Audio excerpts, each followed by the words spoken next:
What is your name and what is your company? Hi, my name is Federico Laurencich. I'm the CEO of Aero and Aero in Costa Rica. At what age did you realize that the skies was calling your name? Well, I guess since I was little, when I look back at my older age, some sketches that I did when I was about 4, I used to draw helicopters and airplanes and rockets and spaceships and all that kind of stuff. Of course, I didn't realize it until I was in my early 20s that I wanted to get involved in aviation and start flying. Second question, was flight school hard for you and what was the hardest parts? Well, actually it wasn't hard because it was a passion. When I was in high school or when I was in college, it wasn't a passion. It was something you had to do. You had to obtain a degree, you had to graduate from high school. So when I started studying aviation, it's something that I really liked and I didn't have to be pushed to do that. But I think the first ratings or the first licenses that you get, since everything is new, like the private pilot license, I did my airplane private pilot license first. It's one of the most challenging because everything's new. You don't know how to fly, you don't know how to navigate, you don't know about instruments and weather and all that kind of stuff. So maybe the initial ratings are the hardest ones. Okay. What was your first purchase, helicopter or plane? A plane. I bought a Cessna 182 back in 1993, I think. And I loved that plane. It was a great plane. I was in Colorado at that time and flew it all over, not all over the States, but I flew it over the central US and then I flew it down to Costa Rica from there. And it's a great plane. What do you prefer to fly now, helicopters or planes? It depends. I love helicopters because there is so much versatile, especially in a country like this. But of course, airplanes have their advantages as well. I did my seaplane ratings and I love to fly seaplanes. And of course, one of the things that I did a few years back was aerobatics. And I did a little bit of aerobatics and someday I would like to have one of those trainer fighter jets and do some aerobatics in them. Have you seen an increase in private charter planes and helicopters in the last 10 years?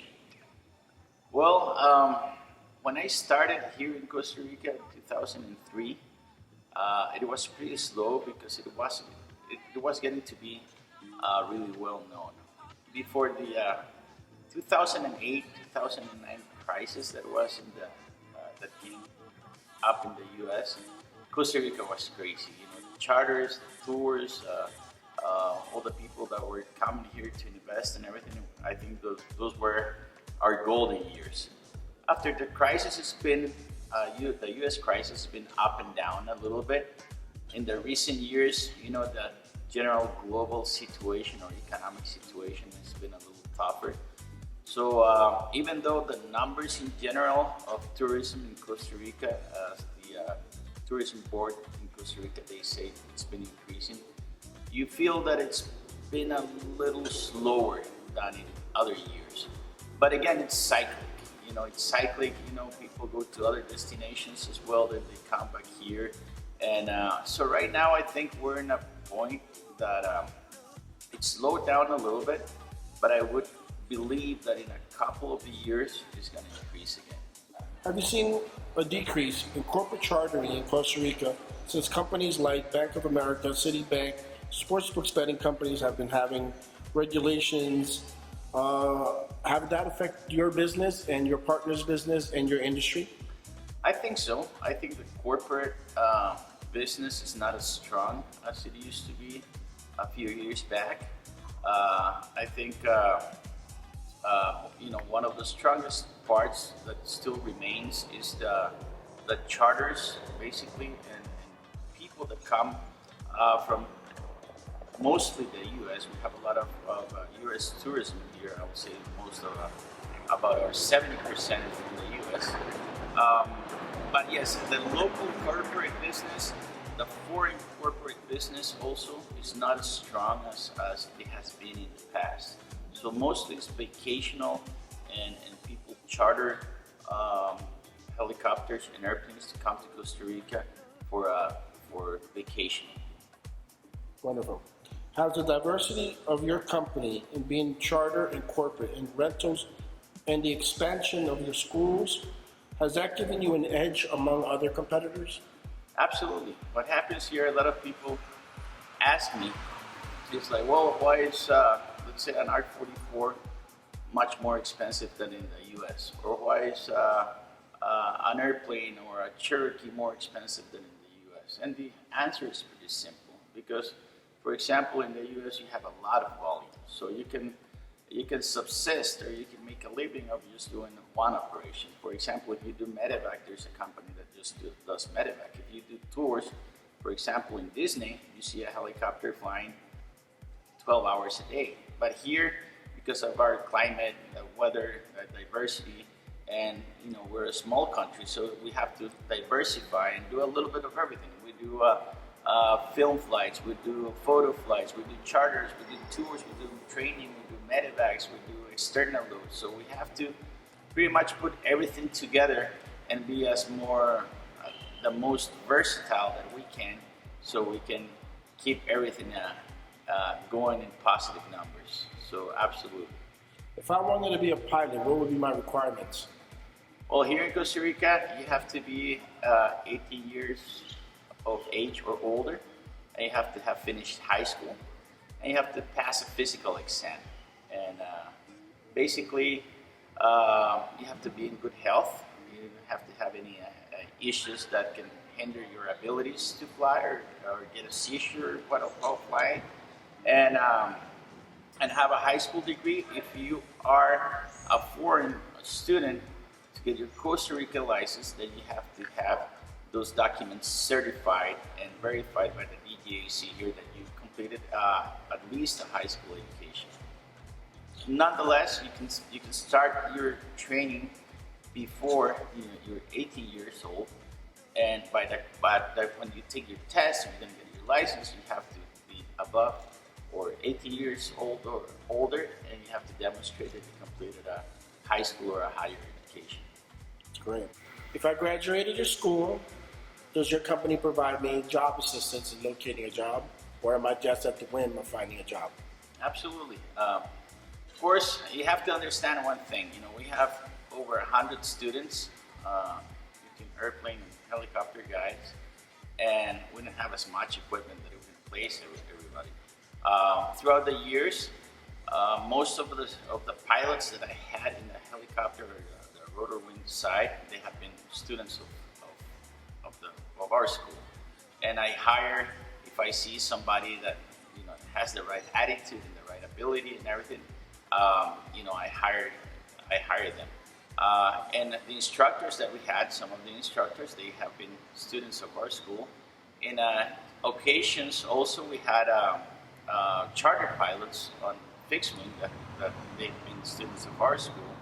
And now we have an alliance with a regional or a local airline school, SANSA, which they want us to provide them, candidates for their flight crews. Nonetheless, a lot of people think that just because they got a license, they deserve a job, and this is, that's not true. You have to have the right attitude. You have to pursue your dreams, your career, and it takes sacrifice. So we help them as much as we can, but we cannot guarantee anybody that, as you do in any college or higher education, that when you finish your, business degree, you're gonna get a position in a company, right? So we do our best to help them out in placing. Does your company encourage women to become pilots as well? Absolutely. What are the average of women? Well, we have a lot less women than pilots than male pilots because of the industry. Throughout the years, it's been more men's thing, But absolutely, there's been studies that women are better pilots in many areas than men, and that doesn't really mean that overall. I'm not gonna compare, that male is better than a female. But I think we'll have the same abilities, we'll have the same training, we'll have everything, So if you, as an individual, do your best, you can achieve whatever you like. It doesn't matter if you're what race, what gender. That's doesn't make any sense. How do you feel about technology and the advancements in aeronautics and at-home gaming becoming a market where people feel they can learn how to fly them? I think it's a great tool. In fact, it called to my attention one time a few years ago that there was a fixed wing student in his first lesson. He was able to land and take off absolutely perfectly on a fixed wing plane. And the reason, I investigated, if he had some special ability, and it happened that he used to be a fan of gaming. He used to have a flight simulator. He spent a lot of time in his flight simulator, and absolutely, the gaming and the technology that's available to people in general will really, really help in their training and to keep current in some procedures and stuff as well. What advice can you give a new pilot coming out of your school today? Have to have the right attitude, and you have to be willing to sacrifice a lot of things. You have to be willing to sacrifice a lot of your time, friends, girlfriend or boyfriend, and family, and of course work hard and be able, if you don't have the money, you have to have work extra hours or something, because a lot of times people say, hey, Federico, I have 10 hours, I can pay you 10 hours in helicopter, or I can pay you 20 hours, and they go, well, you do that, and then what are you gonna do?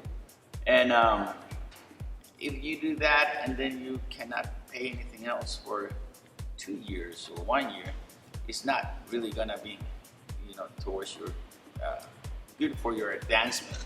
So I say, well, save some money, and when you can complete some hours and you have the right attitude and you can, commit yourself 100% to, to the sacrifices that it involves, let's do it. But yes, it takes time, sacrifice, money, and there's a lot of things that you need to change like let's say a regular person's or a regular kid or young person's life.